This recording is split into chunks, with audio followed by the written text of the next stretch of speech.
Most music player apps look simple until you open them and can't even find your own songs.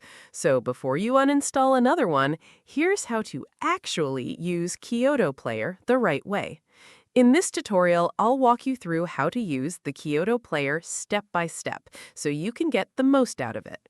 When you open the app for the first time, it will ask for permission to access your files and media. Go ahead and tap Allow. This is important because without it, the app won't be able to find your music. Once you allow access, the app will automatically scan your device and load all your songs.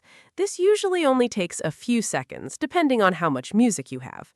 Now, on the home screen, your music will be neatly organized into categories like All Songs, Albums, Artists, and Playlists. If you just want to play something quickly, tap on All Songs and choose any track.